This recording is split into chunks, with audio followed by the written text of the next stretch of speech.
ఇలా నేను పోలీసు శాఖకు నేను సూటిగా ప్రశ్నిస్తున్నా. మామూలు పౌరుడికి ఒక న్యాయం, ఒక మంత్రికి ఒక న్యాయం ఉంటుందా? దీంట్లో మరి దీని మీద ఒక ఎఫ్ఐఆర్ ఎందుకు ఇంతవరకు రిజిస్టర్ కాలేదు? ఎఫ్ఐఆర్ రిజిస్టర్ అయ్యి మరి ఆ నిందితుల పేర్లు ఎందుకు పెట్టలేదు? ఆ నిందితుల కాలంలో ఉన్న వాళ్ళను ఎందుకు ఇప్పటివరకు పోలీసులకు తీసుకురాలేదు? కేవలం ఒక ట్వీట్ చేసినందుకే మన్నెం క్రిషాంక్ మీద దాదాపు 10 కేసులు పెట్టిండ్రు. నేను మళ్ళీ చెప్తున్నా, చాలాసార్లు చెప్పిన, పక్కనే ఉండే ఏసీబీ ఆఫీసు నుండి బీఆర్ఎస్ వర్కింగ్ ప్రెసిడెంట్ కేటీఆర్ గారు ఖాళీ నడకన తెలంగాణ భవన్కి వస్తే కేసు పెట్టిండ్రు పోలీసులు. ఈ రాష్ట్రం అప్పుల పాలైంది, దొంగల పాలైంది అని ట్వీట్ చేసినందుకు కేసు పెట్టిండ్రు. ఉస్మానియా యూనివర్సిటీలో ప్రిన్సిపల్ యొక్క మెమోను, ఒరిజినల్ ఆయన ఇచ్చిన మెమోను ట్వీట్ చేస్తే దాని మీద కూడా కేసులు పెట్టిండ్రు. నల్ల బాలు అనే ఒక బీఆర్ఎస్ పార్టీ కార్యకర్త, ఆయన ఈ రాష్ట్రంలో రేవంత్ రెడ్డి గారు ఇచ్చిన 6 హామీలు ఏవి అమలు కావడం లేదు అని అంటే, ఆయన తల్లి పక్కన కూర్చొని అన్నం తింటుంటే సైబర్ సెక్యూరిటీ బ్యూరో పోలీసులు పోయి ఆ అన్నం తినే ప్లేటును కాలితో తన్ని, తల్లి ఏడుస్తుండగా తల్లిని పక్కకు తోసేసి గల్లబట్టుకొని గుంజుకొని పోయి ఆయనను రామగుండం పోలీస్ స్టేషన్లో అప్పజెప్పి అక్కడి నుండి 16 రోజులు కరీంనగర్ జైల్లో పెట్టిండ్రు నల్లబాలును.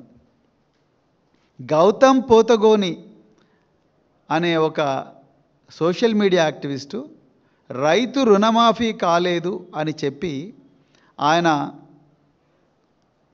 ఒక వీడియో చేసి రైతుల పక్షాన నిలబడితే ఆయనను హైదరాబాద్ ఇంటర్నేషనల్ ఎయిర్పోర్ట్లో దిగంగానే పట్టుకొని పోయి జైల్లో పడేసిండ్రు. తలకొండపల్లిలో ఉదయం 4 గంటలకే రేవంత్ రెడ్డి పాలన ఏమాత్రం జనరంగక లేదు, ఇది ప్రజాపాలన కాదు ప్రతీకార పాలన అని చెప్పి విలేజ్ వాట్సాప్ గ్రూపుల్లో ఒక ఫోటో పెడితే, ఒక పోస్టర్ పెడితే ఉదయం 4 గంటలకు వచ్చి కడతాల పోలీస్ స్టేషన్ తీసుకుపోయినారు. మరి ఇన్ని చేస్తున్నారు కదా. మరి ఒక డక్కన్ సిమెంట్ కంపెనీ, ఇక్కడ చూడండి, ఇక్కడ కొండా సురేఖ గారి ఇంటి ముందు టాస్క్ ఫోర్సు పోలీసులు నిస్సహాయంగా అచేతనంగా నిలబడున్నారు. మరి బీఆర్ఎస్ పార్టీ కార్యకర్తల మీద, బీఆర్ఎస్ నాయకుల మీద ఎంతో పౌరుషంగా దూకుడుగా సినిమా హీరోలుగా ముందరికొచ్చి మరి వాళ్ళ గల్లబట్టుకొని పోయి పోలీస్ స్టేషన్లో కూర్చోబెట్టి రోకల్ బండలు ఎక్కించిండ్రు. మిర్యాలగూడలో యూరియా రైతుల కోసం, యూరియా లేదని రైతులు ఆర్తనాదాలు చేస్తుంటే ఒక గిరిజన సామాజిక వర్గానికి చెందిన ఒక వ్యక్తిని తీసుకుపోయి రోకల్ బండలు ఎక్కించి రబ్బర్ చెప్పులతోని అరికాళ్ళ మీద కొడితే అతనికి ఫ్రాక్చర్ అయింది. మరి అంత దూకుడు చూపించిన పోలీసులు ఒక సిమెంట్ కంపెనీ,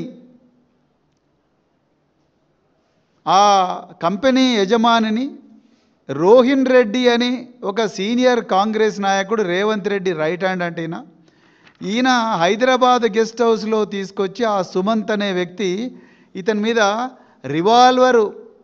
ఒక రివాల్వర్ పెట్టి ఇతన్ని ఇచ్చేస్తే ఇంతవరకు ఎఫ్ఐఆర్ కాలేదు. టాస్క్ ఫోర్స్ పోలీసు వాళ్ళు నిందితుడు ఆ మంత్రి గారి నివాసంలో ఉన్నా అని చెప్పి తెలిసినా కూడా ఆయన పట్టుకోలేని పరిస్థితి. ఇంతకన్నా ఘోరమైన శాంతి భద్రతల పరిస్థితి ఏముంటుంది దేశంలో? ఒకసారి ఆలోచించాలి.